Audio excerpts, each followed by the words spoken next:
ಹಿತ್ತಲ ಗಿಡದಲ್ಲಿದೆ ಮದ್ದಿನ ಮಂತ್ರ, ಅಡುಗೆ ಮನೆಯಲ್ಲಿದೆ ಆರೋಗ್ಯದ ಸೂತ್ರ, ಸರ್ವ ಖಾಯಿಲೆಗಳು ಸರಳ ಚಿಕಿತ್ಸೆ, ಮನೆ ಮದ್ದು ಕಾರ್ಯಕ್ರಮ ಸ್ವಾಗತ. ನಾನು ನಿಮ್ಮ ಡಾಕ್ಟರ್ ಕಿಶೋರ್.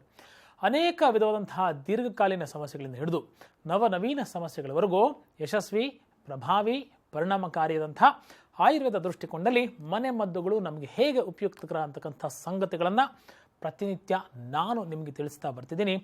ಇವತ್ತು ನಾನು ನಿಮಗೆ ಜೊತೆ ಹಂಚಿಕೊಳ್ತಕ್ಕಂತಹ ಸಂಗತಿ ಆಸ್ಥಮ್ಯಾಟಿಕ್ ಕಾಫ್. ಅಸ್ತಮಾ ಉಬ್ಬಸನೂ ಇದೆ, ಜೊತೆಗೆ ಕೆಮ್ಮು ಇದೆ. ಕೆಮ್ಮು ಉಬ್ಬಸ ಜೊತೆ ಇದ್ದಾಗ ಅಂದರೆ ಪುಪ್ಪಸ, ಲಂಗ್ಸ್ ಅಂತ ಏನು ಕರಿತೀವಿ, ತನ್ನದೇ ಆದಂತಹ ಹೈಪರ್ ಆ್ಯಕ್ಷನ್ನ ಅದು ಮಾಡ್ತಾ ಇರುತ್ತೆ. ಅದರ ಜೊತೆಗೆ ಕೆಮ್ಮು ಇದ್ದಾಗ ನರಕ ಸದೃಶವೇ ಸರಿ, ಡೆಫಿನೆಟ್ಲಿ ಹೆದರಿಸ್ತಿಲ್ಲ. There is a promising remedy for you. ನಿಮ್ಗೆ ಸಕಾರಾತ್ಮಕವಾದಂಥ ತುಂಬ ಒಳ್ಳೆಯ ಚಿಕಿತ್ಸಾತ್ಮಕ ಮನೆ ಮದ್ದು ನಿಮ್ಮ ಹಂತದಲ್ಲಿ ಇವತ್ತು ನಿಮ್ಮ ಜೊತೆ ಹಂಚ್ಕೊಳ್ತಿದ್ದೀನಿ. ಯಾಕೆ ನಾನು ಈ ತೀವ್ರತೆಯನ್ನು ಪ್ರಾಥಮಿಕ ಹಂತದಲ್ಲಿ ಹೇಳಿದೆ ಅಂದರೆ, ಆ ಭಯ ಇದೆಯಲ್ಲ, ಅಸ್ತಮಾ ಇದೆ, ಮೇಲೆ ಕೆಮ್ಮು ಬಂದುಬಿಟ್ಟಿದೆ ಅಂದಾಗ ಫಸ್ಟ್ ಪ್ಯಾನಿಕ್ ಆಗಿಬಿಡ್ತಾರೆ. ಏನಪ್ಪ ಮಾಡೋದು, ಉಸಿರು ಕಟ್ಟಿಬಿಟ್ರೆ ಏನು ಮಾಡೋದು? ಆ ಟೈಮ್ಗೆ ವೇನ್ಸ್ಗೆ ಇಂಜೆಕ್ಷನ್ ತೊಗೋಬೇಕಾ, ಇಂಟ್ರಾವಿನಸ್ ಇಂಜೆಕ್ಷನ್ಸ್ ತೊಗೊಂಬಿಡ್ಬೇಕು, ಕನ್ನಡ ಆಡು ಭಾಷೆಯಲ್ಲಿ ನರಕ್ಕೆ ಇಂಜೆಕ್ಷನ್ ತೊಗೊಂಬಿಡ್ದ, ಅಲ್ಲಿ ಹೋಗಿ ಮಿಷಿನ್ ಹಾಕ್ಕೊಂಬಿಡ್ದ, ನೆಬಲೈಸೇಷನ್ ಮಾಡ್ಕೊಂಬಿಡ್ಬೇಕಾ, ಎಲ್ಲ ಮಾಡ್ಕೋಬೇಕು ನಿಜ. ಆದರೆ ಮಾಡ್ಕೊಳ್ತಕ್ಕಂಥ ಪರಿಸ್ಥಿತಿ ತಂದುಕೊಂಡಿರೋರು ನೀವೇನೋದು ಅಕ್ಷರಶಃ 100ಕ್ಕೆ 100 ನಿಜ ಅಂತಕ್ಕಂಥದ್ದು ದುಸ್ಥಿತಿಯೇ ಸರಿ, ಒಳ್ಳೆಯ ಪರಿಸ್ಥಿತಿ ಅಲ್ಲ. ಯಾವಾಗ ನಾವು ಆಸ್ತಮವನ್ನು ನೆಗ್ಲೆಕ್ಟ್ ಮಾಡ್ತಾ ಬರ್ತೀವಿ, ಓವರ್ ರೂಲ್ ಮಾಡ್ತಾ ಬರ್ತೀವಿ, ನಾವು ಟೈಮ್ಗೆ ಕರೆಕ್ಟಾಗಿ ಅದನ್ನು ಸರಿಯಾದಂಥ ರೀತಿಯಲ್ಲಿ ಮ್ಯಾನೇಜ್ ಮಾಡಿಕೊಳ್ಳದೇ ಇರತಕ್ಕಂಥ ರೀತಿಯಲ್ಲಿ ಇರ್ತೀವಿ, ಆಗ ಅದು ಪ್ರಾದುರ್ಭವವಾಗಿ ಪೆಡಂಭೂತವಾಗಿ ದೊಡ್ಡ ಹೆಮ್ಮರವಾಗಿ ಬೆಳೆಯುತ್ತೆ. ಅದ್ರ ಮೇಲೆ ಕೆಮ್ಮನ್ಬಿಟ್ರೆ ತೊಂದರೆ ಡೆಫಿನೆಟ್ಲಿ ಇದ್ದೇ ಇರುತ್ತೆ. ಸೊ ರೆಮಿಡಿ ಏನು ಅಂತೀರಾ? ಲಾಂಗ್ ಸ್ಟ್ಯಾಂಡಿಂಗ್ ನಿತ್ಯ ರಸಾಯನವಾಗಿ ನಾವು ಅನೇಕ ವಿಧವಾದಂಥ ಆಯುರ್ವೇದಿಯ ಔಷಧಿಗಳು ಕೆಲವೊಂದು ಕಾಲ ಮೇ ಬಿ 3 to 6 ಮಂತ್ಸ್ ತೊಗೊಳ್ತಕ್ಕಂಥದ್ದು ಅನಿವಾರ್ಯ ಮತ್ತು ಅವಶ್ಯ. ಜೊತೆಗೆ ಹೋಮ್ ರೆಮಿಡೀಸು ರೆಗ್ಯುಲರಾಗಿ ತೊಗೊಳ್ತಕ್ಕಂಥದ್ದು 3 to 6 ಮಂತ್ಸೂ ಕೂಡ ನೀವು ಹೋಮ್ ರೆಮಿಡೀಸ್ನ ಸೇವನೆ ಮಾಡ್ತಕ್ಕಂಥದ್ದು ಔಚಿತ್ಯವೇ ಸರಿ ಅಂತಕ್ಕಂಥ ಸಂಗತಿ. ಫಸ್ಟ್ ಮೋಸ್ಟ್ ರೆಮಿಡಿ ಏನು ಗೊತ್ತಾ?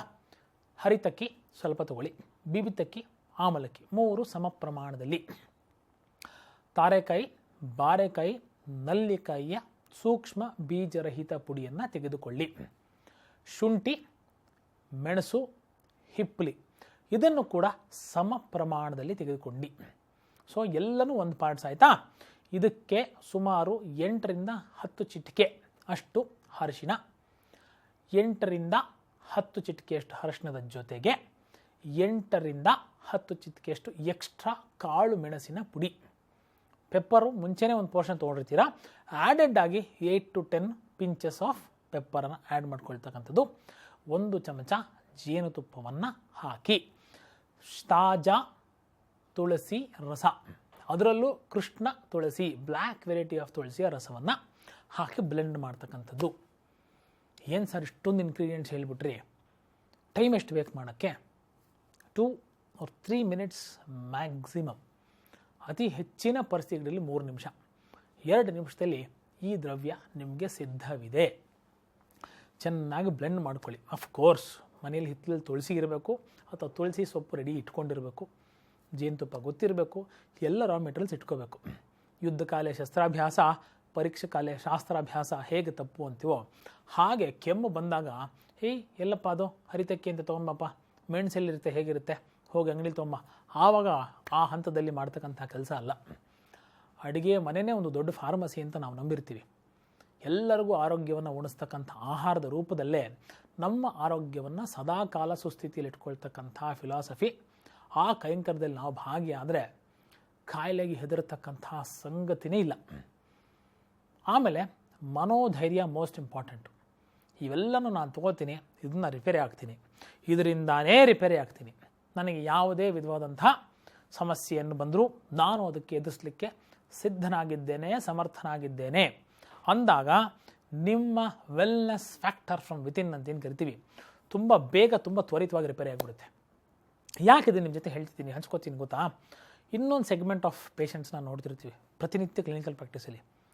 ಅಯ್ಯೋ ಡಾಕ್ಟ್ರೇ, ನೀವು ಏನು ಬೇಕಾದ್ರೂ ಔಷಧಿ ಕೊಡಿ, ನಮ್ಮ ಹಣೆ ಬರ ಇಷ್ಟೇ, ಅದು ಬರಬೇಕು, ಡಾಕ್ಟ್ರ್ ಹತ್ರ ಹೋಗಬೇಕು, ಕೆಲಸ ಕಾರ್ಯ ಬಿಡಬೇಕು, ಅಡ್ಮಿಟ್ ಆಗಬೇಕು, ನೆಬಲೈಸ್ ಮಾಡ್ಕೋಬೇಕು, ಇಲ್ಲ ಏನೋ ಒಂದು ಟ್ರೀಟ್ಮೆಂಟು ಅಂತ ತೊಗೋಬೇಕು, ಆವಾಗ ಮಾತ್ರನೇ ಜೀವಕ್ಕೆ ನೆಮ್ಮದಿ. ಈ ಮೈಂಡ್ಸೆಟ್ಟಲ್ಲಿ ನಾನು ಪೇಷಂಟು ನೀವು ಫಿಕ್ಸ್ ಆಗಿಬಿಟ್ರೆ ಅದು ಅನಿವಾರ್ಯತೆ ಇದ್ದರೆ ಡಾಕ್ಟರ್ಗಳು ಮಾಡ್ತಾರೆ, ನಿಮ್ಮ ಪರಿಮಿತಿಗೆ ಬರಲ್ಲ. ಅನಿವಾರ್ಯತೆ ಇದ್ದಾಗ, ಅವಶ್ಯಕತೆ ಇದ್ದಾಗ ವೈದ್ಯರು ನಾವು ಅದು ಏನು ಕಾಳಜಿ ಮಾಡಬೇಕು ಅದನ್ನು ಮಾಡೇ ಮಾಡ್ತೀವಿ. ನೀವು ಬೇಕು ಅಂದರೂ ಮಾಡ್ತೀವಿ, ಇಲ್ಲ ಅಂದರೆ ನಿಮ್ಮ ಒಳಿತಿಗಾಗಿ ನೀವು ಬೇಡ ಅಂದರೂ ನಾವು ಅದನ್ನು ಮಾಡ್ತೀವಿ. ಆದರೆ ನೀವೇ ಭಯಪಟ್ಟು ಖಿನ್ನರಾಗಿ ಇನ್ನಷ್ಟು ದುಃಖಿಗಳಾಗಿ ಸಮಸ್ಯೆಯನ್ನು ಉಳ್ಬಳಿಸ್ಕೊಳ್ತಕ್ಕಂತಹ ಸಂಗತಿಗಳು ಡೆಫಿನೆಟ್ಲಿ ಬೇಡ. Yes, I can come out of this. ಇದರಿಂದ ಸಂಪೂರ್ಣವಾಗಿ ನಾನು ಹೊರಗೆ ಬರಬಲ್ಲೆ. Especially a special message to the upcoming kids. ಪುಟ್ಟ ಮಕ್ಕಳ್ರಿ, ಚೈಲ್ಡ್ಹುಡ್ ಆಸ್ಮಾ, ಮೇಲಿಂದ ಮೇಲೆ ಉಬ್ಸ ಇರುತ್ತೆ, ಕೆಮ್ಮು, ನಿತ್ಯ ರಸಾಯನಗಳು.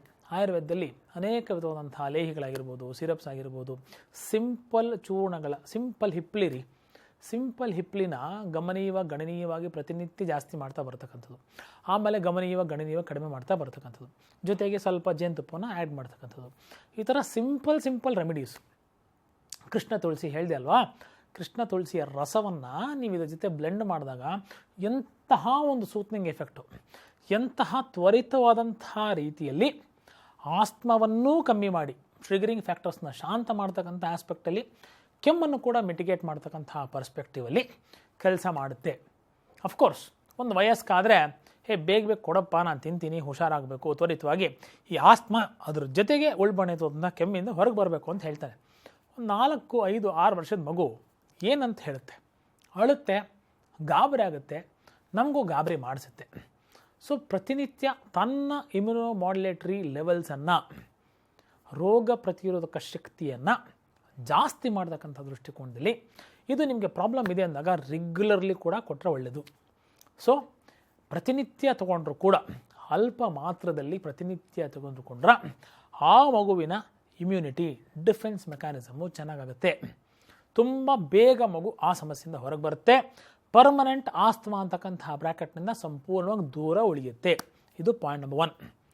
30-40 ವರ್ಷದ ವಯಸ್ಕನಿಗೆ ಆಸ್ತಮಾ ಇದೆ, ಮೇಲೆ ಕೆಮ್ಮು ಇದೆ, ಆವಾಗ ಯೋಚನೆ, ಭಯ ಶುರು. ಇದೊಂದು ರೆಮಿಡಿ ಸಾಕಾ? ಸಿಂಪಲ್ ವಿರೇಚನ ಅಂತಕ್ಕಂಥ ಒಂದು ಪಂಚಕರ್ಮ ಥೆರಪಿ, ಒಂದು ಪಂಚಕರ್ಮ ಪ್ರೋಟೋಕಾಲು, ಅದರಲ್ಲೂ ವಿರೇಚನ ಅಂತಕ್ಕಂಥದ್ದು. ಅದೇನಪ್ಪ ಅಂದರೆ ಗುದದ್ವಾರದ ಮುಖಾಂತರ ನಾವು ಕಲುಷಿತವಾದಂತಹ ದೋಷಗಳನ್ನು ಹೊರಗೆ ಹಾಕಿ ಶರೀರವನ್ನು ಶುದ್ಧೀಕರಣ, ನಿರ್ಮಲೀಕರಣ ಮಾಡ್ತಕ್ಕಂತಹ ಪದ್ಧತಿಯನ್ನು ಅಳವಡಿಸ್ಕೊಂಡ್ರೆ ಅಂತಹ ವ್ಯಕ್ತಿಗಳು ಬಹುಕಾಲ, ದೀರ್ಘಕಾಲ ಸಮಸ್ಯೆ ಮರುಕಳಿಸಿದ ಹಾಗೆ ರೆಮಿಷನನ್ನು ಹೊಂದಲಿಕ್ಕೆ, ಸಮಸ್ಯೆ ಮತ್ತೆ ರಿಲ್ಯಾಪ್ಸ್ ಆಗದೇ ಇರತಕ್ಕಂಥ ದೃಷ್ಟಿಕೋನದಲ್ಲಿ ಕೆಲಸ ಮಾಡಲಿಕ್ಕೆ ಅವಕಾಶ, ಅನುಕೂಲ, ಆಸ್ಪದ ಮಾಡಿಕೊಡುತ್ತೆ ಅಂತಕ್ಕಂಥ ಸಂಗತಿ. ಆಸ್ತಮಾನೂ ಇದೆ, ಮೇಲೆ ಕೆಮ್ಮು ಇದೆ, ದಯವಿಟ್ಟು ಯೋಚನೆ ಬಿಡಿ, ಮನೆ ಮದ್ದನ್ನು ಕೈ ಹಿಡೀರಿ, ಆರೋಗ್ಯ ನಿಮ್ಮದಾಗಿಸ್ಕೊಳ್ಳಿ ಅಂತಕ್ಕಂಥ ಮಾತು. ಇನ್ನು ಅನೇಕ ಸಮಸ್ಯೆಗಳು, ಅನೇಕ ಪರಿಹಾರಗಳು ಮುಂದಿನ ಸಂಚಿಕೆಯಲ್ಲಿ ವಾಪಸ್ ಬರ್ತೀನಿ. ಕಾಯ್ತಾ ಇರಿ. ನಮಸ್ಕಾರ.